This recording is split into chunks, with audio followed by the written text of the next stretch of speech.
কিয়ামতের ওই কঠিন ময়দানে 7 শ্রেণীর ব্যক্তিকে রব্বুল আলামিন তার আরশের নিচে ছায়া দিবেন। তার মধ্যে প্রথম শ্রেণীর ব্যক্তি হলো ইমামুন আদিল, যে ইনসাফের সাথে বিচার করে, যে জাস্টিস সমাজে সার্ভ করে, যে সুশাসন নিশ্চিত করে, ওই ইমামুন আদিল। আদিল শব্দটা বুঝছেন না? ইন্নাল্লাহা ইয়া'মুরু বিল আদল, পাইছেন? আদিল।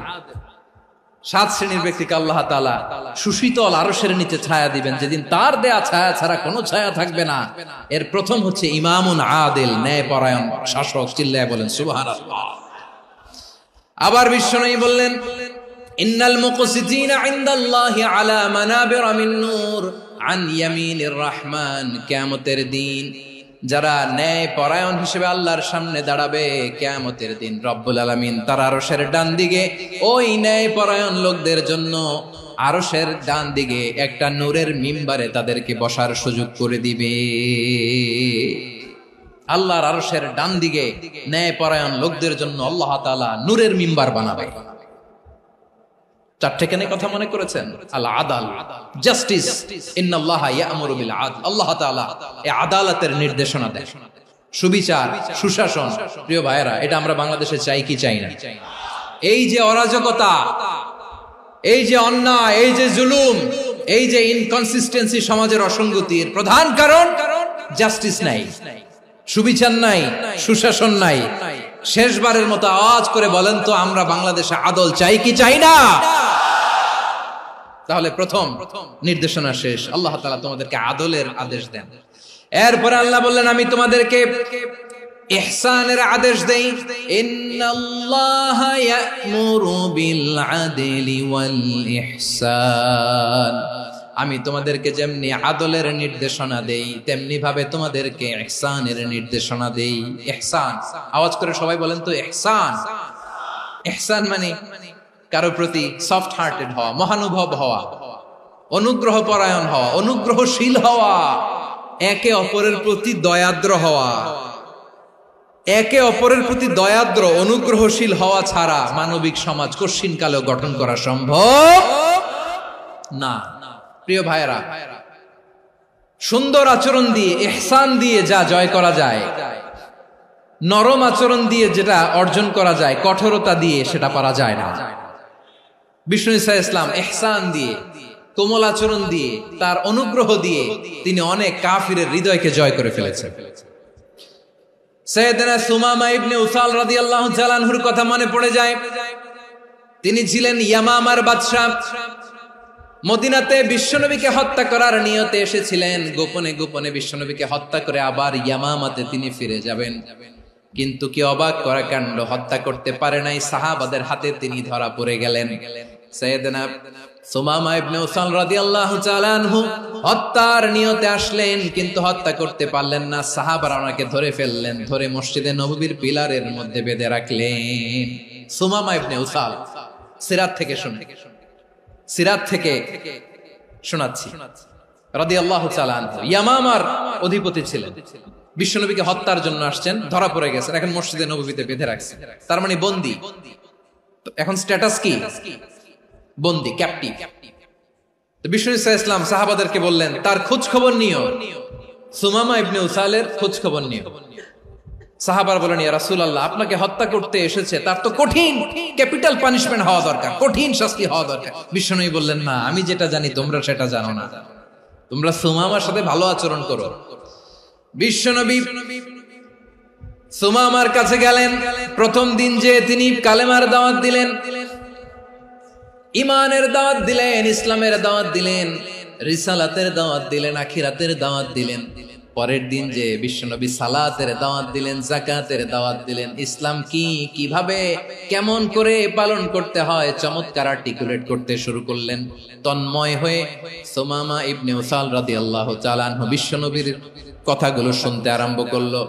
একদিন নয়, 2 দিন নয়, টানা 3 দিন বিশ্বনবী সুমামার কাছে ইসলামকে প্রেজেন্ট করেছেন, উপস্থাপন করেছেন। আওয়াজ করে বলেন, কয় দিন? 3 দিন। 3 দিন মসজিদে নববীতে বাঁধা। আর সাহাবীদেরকে বললেন, তার খোঁজ খবর নিও, তোমরা যে রুটি বানাও এর মধ্যে সবচেয়ে ভালো আটার রুটিটা তারে দিও। সবচেয়ে রিফাইন্ড খেজুর, যেটা পিওর খেজুর, এটা তারে দিও। আর বিশ্বনবী নিজের ওট থেকে দুধ দহন করে ওনার বাড়ির এক কর্মচারীকে বলেছেন দুধ দহন করে সুমামার জন্য নিয়ে যেও। সুবহানাল্লাহ পড়বেন না?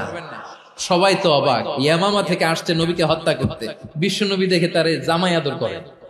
একদিন নয়, 2 দিন নয়, টানা 3 দিন বিশ্বনবী এভাবে সুমামার কাছে যেয়ে ইসলামকে প্রেজেন্ট করতে আরম্ভ করলেন, ইসলামকে উপস্থাপন করতে শুরু করলেন, আর তাকে চমৎকার এন্টারটেইনমেন্ট আপ্যায়ন দিতে আরম্ভ করলেন। টানা 3 দিন যখন ইসলামের দ্য বিউটিজ অফ ইসলাম, ইসলামের সুমহান বাণী সৌন্দর্য তার কাছে উপস্থাপন শেষ, তাকে আপ্যায়ন শেষ, বিশ্বনবী বললেন সাহাবাদেরকে, যাও এবার সুমামার হাতের পায়ের রশি দুটো খুলে দাও। সাহাবারা তর্ক জুড়ে দিলেন, লা ইয়া রাসূলুল্লাহ, এমনটা করবেন না তো, ভয়ঙ্কর ভয়ঙ্কর খুনি, কি জানি কি হয়ে যায়। বিশ্বনবী বললেন, না, তার হাতে পায়ের রশিগুলো খুলে দাও। সাহাবারা বিশ্বনবীর কথা মতো তার হাতে পায়ের রশিগুলো খুলে দিল। সুমামা মুহূর্তের মধ্যে মসজিদে নববী থেকে বের হয়, ইয়ামামায় ফিরে না যে মসজিদে নববীর পাশে একটা খেজুর বাগান ছিল সেখানে চলে গেলেন। সেখানে একটা ছোট্ট কুয়া ছিল, কুয়ার পানি দিয়ে তিনি গোসল করলেন। সুবহানাল্লাহ পড়েন। কুয়ার পানি দিয়ে গোসল করে মসজিদে নববীর সামনে এসে বিশ্বনবী এবং সাহাবাদের সামনে দাঁড়িয়ে সাব্বাবা উঁচু করে বললেন, আশহাদু আল্লা ইলাহা ইল্লাল্লাহ ওয়া আশহাদু আন্না মুহাম্মাদান আবদুহু ওয়া রাসূলুহু। আমি সাক্ষ্য দিচ্ছি আল্লাহ ছাড়া কোনো ইলাহ নাই, আর মুহাম্মদ আল্লাহ তাআলার প্রেরিত বান্দা এবং রাসূল। প্রিয় ভাইরা, ইহসান দিয়ে যা জয় করা যায়, কঠোরতা দিয়ে সেটা কঠিনকালেও জয় করা যায় না। আওয়াজ করে বলেন ঠিক কি না? এবার সুমামা দাঁড়িয়ে বলে, ওগো নবী, আমি তো কালিমা পড়ে মুসলমান হয়ে গেলাম, এবার শোনেন, এই মুহূর্তের আগে আপনার চেহারার চাইতে নিকৃষ্ট কোনো চেহারা আমার কাছে ছিল না, কিন্তু শাহাদা পাঠ করার পরে আপনার চেহারার চাইতে উত্তম শ্রেষ্ঠ কোনো চেহারা আমার কাছে আর নাই। ও নবী, আজকের দিনের আগে ইসলাম ধর্মের চেয়ে নিকৃষ্ট অপছন্দনীয় কোনো ধর্ম আমার কাছে ছিল না, কিন্তু এই মুহূর্ত থেকে ইসলামের চেয়ে সেরা শ্রেষ্ঠ পছন্দনীয় কোনো ধর্ম আমার কাছে নাই। নবী গো, আজকের দিনের আগে মদিনার চাইতে অপছন্দনীয় নিকৃষ্ট কোনো শহর আমার কাছে ছিল না, কিন্তু এই মুহূর্তের পর থেকে মদিনার চাইতে কোনো শ্রেষ্ঠ শহর আমার জানা নাই। সে ছিল গমের বড় ডিলার, গম বেচতো। কি বেচতো? তার গম কিনে মক্কার লোকেরা রুটি খাইতো। সে ঘোষণা দিল, আজকে থেকে মক্কাবাসীদের জন্য সব গম আমি হারাম করে দিলাম, মক্কাবাসী এখন না খেয়ে মরে। সুবহানাল্লাহ পড়বেন না? মক্কাবাসী বিশ্বনবীর কাছে আসলেন, এসে বললেন, মুহাম্মদ, আমরা তো তোমার ভাই, তোমার চাচা, তোমার ভাতিজা, তোমার আত্মীয়, তুমি সুমামারে বলো সে যেন আবার গমের সাপ্লাই মক্কার জন্য অনুমতি দিয়ে দেয়। বিশ্বনবীর অনুমতি ক্রমে সুমামা আবার মক্কাতে গম পাঠাতে শুরু করলো। পড়েন সুবহানাল্লাহ। ইহসান, ইহসান দিয়ে আপনি যেটা জয় করতে পারবেন, you can win the heart of your enemies. ইহসান দিয়ে আপনি আপনার শত্রুর হৃদয়কে জয় করতে পারবেন। এজন্য আল্লাহ বললেন, ওয়া আনফিকু ফি সাবিলিল্লাহি ওয়া লা তুলকু বিআইদিকুম ইলাত তাহলুকা ওয়া আহসিনু ইন্নাল্লাহা ইউহিব্বুল মুহসিনিন। তোমরা আল্লাহর রাস্তায় দান করবে আর নিজেরা নিজেদেরকে ধ্বংসের হাতে ঠেলে দিও না। তোমরা একে অপরের প্রতি ইহসান করবে, কারণ ইহসানকারীদেরকে আল্লাহ বড় ভালোবাসেন। সুবহানাল্লাহ পড়েন। আবার সূরা রহমানে আল্লাহ বললেন, হাল জাযাউল ইহসানি ইল্লাল ইহসান ফাবিআইয়ি আলা, সবাই পড়েন, ফাবিআইয়ি আলাই রাব্বিকুমা তুকাযযিবান।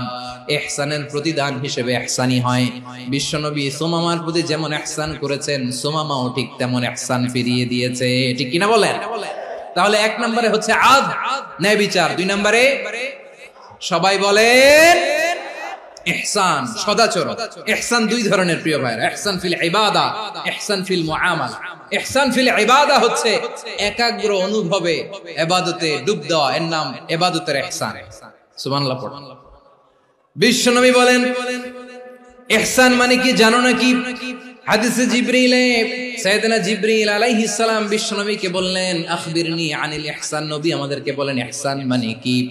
বিশ্বনবী বললেন আনতা আবুদাল্লাহ কাআন্নাকা তারাহু ফাইন লাম তাকুন তারাহু ফাইন্নাহু ইয়ারাক। ইহসান মানে হলো এমন ভাবে তুমি আল্লাহর সামনে নিজেকে উজাড় করে ইবাদত করবে, তুমি ভাববে তুমি আল্লাহকে দেখতে পাচ্ছ। আর এটা যদি ভাবা তোমার জন্য কঠিন হয়ে যায়, অন্তত এতটুকু তুমি ভাববা যে আল্লাহ তোমাকে দেখতে পাচ্ছেন। ঠিক কিনা বলেন? ও আমার বীর চট্টলার ভাইয়েরা, কেউ যেটা দেখে না সেটা দেখে কে? এই বিশ্বাস হৃদয়ের মধ্যে আছে? নামাজে যখন দাঁড়ান এই ফিলিংসটা আনা যাবে? এসা পর্যন্ত যে আমরা হায়াত পাবো কোনো গ্যারান্টি আছে? সবাই আওয়াজ করে বলেন গ্যারান্টি আছে? গ্যারান্টি নাই। এজন্য বিষ্ণু ইসলাম বলেছে এমন ভাবে নামাজে দাঁড়াও, ইবাদত করো, মনে করো হতে পারে এটাই আমার জীবনের শেষ নামাজ। পারফর্ম দ্য সালাহ as if this is your last and final prayer. এমন ভাবে সালাতে দাঁড়াও, ভাবো হতে পারে এটাই তোমার জীবনের শেষ নামাজ। এমন ভাবে নামাজে দাঁড়াও, ভাবো এটাই শেষ নামাজ। তাহলে নামাজে একাগ্রতা বাড়ায় দিবে কে? ফলে ইবাদতের ইহসান আমাদের অর্জিত হবে।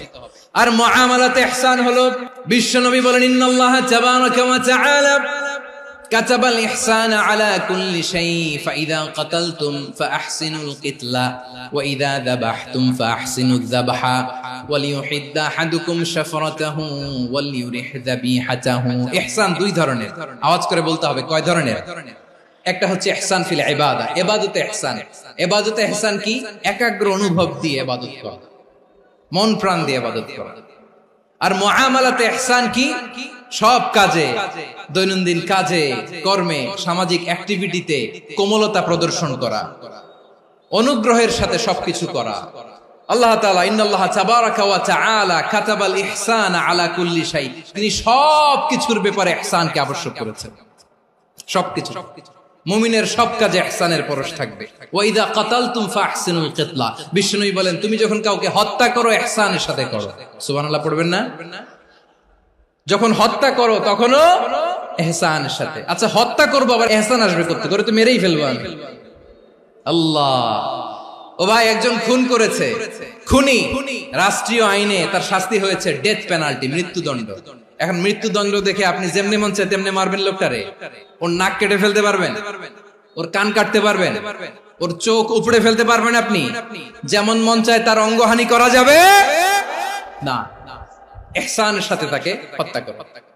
সুবহানাল্লাহ, this is Islam, this is the true essence of Islam. ওয়া ইযা যাবাহতুম ফাহসিনু যাবহা, যখন জবাই করবে তখনও ইহসানের সাথে জবাই করো। করব জবাই, ওইখানেও নাকি ইহসান। আচ্ছা কুরবানির দিন আমরা পশুগুলোরে কি করি বলেন সবাই আওয়াজ করে? জবাই। জবাই মানে তো এটারে মেরেই ফেলতেছি, একটু পরে তো টুকরো টুকরো করে গোশতগুলো খাবো, এটা তো খাবো, এটা তো মেরেই ফেলবে। বিষ্ণু বলে না, জবাইয়ের মধ্যেও মুমিনের জবের ভেতরেও ইহসানের পরশ থাকা চাই।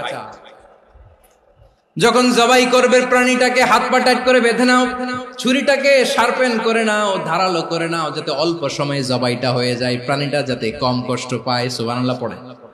দিস ইজ কল্ড ইহসান। আল্লাহ তাআলা যেমনি আদলের আদেশ করেছেন, ন্যায় বিচার, জাস্টিস এনশিওর করতে বলেছেন, সমাজে ইহসানের ব্যবহার, ইহসানের অনুশীলন তিনি করতে বলেছেন। এজন্য মুমিনের প্রতিটি কাজে, আমার চট্টগ্রামের ভাইরা আমার দিকে তাকান, খেয়াল করে শুনুন, মুমিন জীবনের প্রতিটি কাজে ইহসানের পরশ থাকা চাই। আমরা যেন আমাদের পরিবারের প্রতি ইহসান করি, আমরা যেন আমাদের কর্মচারীদের প্রতি ইহসান করি, আমরা যেন আমাদের কলিগদের প্রতি ইহসান করি, আমরা যেন আমাদের ভাইদের প্রতি ইহসান করি। মুমিন জীবনের প্রতি কাজে ইহসানের পরশ থাকার দরকার আছে না নাই? কথা বুঝতে পেরেছেন? তাহলে আল্লাহ তাআলার তিনটা আদেশ ছিল, কয়টা গেল? প্রথমে কি ছিল? আদল। দুই নম্বরে, তিন নম্বরে রব্বুল আলামিন বললেন ওয়া ইতাইযিল কুরবা, নিকটাত্মীয়দেরকে দান করো। নিকট আত্মীয়দেরকে দাও, যারা তোমাদের ব্লাড কানেকশনের আত্মীয় তাদেরকে তোমরা দাও। এখানে জেনারেলি বললেন দাও, কি দিব সেটা তিনি এখানে বলেন নাই, সেটা তিনি সূরাতুল ইসরার মধ্যে বলেছেন। আল্লাহ বলেন ওয়া আতিযাল কুরবা হাক্কাহ, নিকট আত্মীয়দেরকে তাদের অধিকার, তাদের প্রাপ্য তোমরা বুঝিয়ে দাও। দেখেন, একটা শান্তির সমাজ, একটা সমৃদ্ধ সমাজ, একটা মানবিক সমাজ গঠনের জন্য আল্লাহ তাআলা বেশি না মাত্র 3টা অর্ডার, 3টা ভার্ডিক্ট তিনি জারি করেছেন। 1 নাম্বার সুশাসন, ন্যায় বিচার। 2 নাম্বার ইহসান। 3 নাম্বার নিকটাত্মীয়, যারা কাছের, তোমার ভেরি ক্লোজ রিলেশনশিপে আছে, তাদেরকে দাও। দাও, দিলে বাড়িয়ে দেয় কে? অনেকে দিতে চায় না, কৃপণতা করে। দিলে বাড়ায় দেয় কে? ও মিয়া, মদিনার মধ্যে সবচাইতে গরিব সাহাবী ছিল বেলাল রাদিয়াল্লাহু তাআলা আনহু। ওনার এন্টায়ার অ্যাসেট, সম্পদের পরিমাণ কতদূর জানেন? একটা লুঙ্গি। বেলাল রাদিয়াল্লাহু তাআলা আনহু, ওনার টোটাল ওয়েলথের এস্টিমেশন হচ্ছে মাত্র একটা লুঙ্গি। একটা লুঙ্গি, টোটাল ওয়েলথ এস্টিমেশন, টোটাল সম্পদের পরিমাণ বেলাল রাদিয়াল্লাহু তাআলা আনহুর কি ছিল? ওই বেলাল রাদিয়াল্লাহু তাআলা আনহুকে বিষ্ণু ইসলাম বলেছেন, আনফিক ইয়া বেলাল, ও বেলাল তুমিও দাও। ওয়ালা তাখশা মিন যিল আরশি ইখলালা, আরশের অধিপতির তো কোনো ঘাটতি নাই, তুমি দিলে ওই আল্লাহ তোমারে বাড়ায় দিবে। এজন্য আমার প্রিয় ভাইয়েরা, দিলে কমে না, দিলে বাড়ে। অনেকে ধরে রাখে, নতুন কিছু নিতে পারে না, হাত দিয়ে যেটা ধরে রেখেছেন এটা দিয়ে দেন, বড় একটা ধরার সুযোগ পাবেন। জোরে বলেন ঠিক কিনা?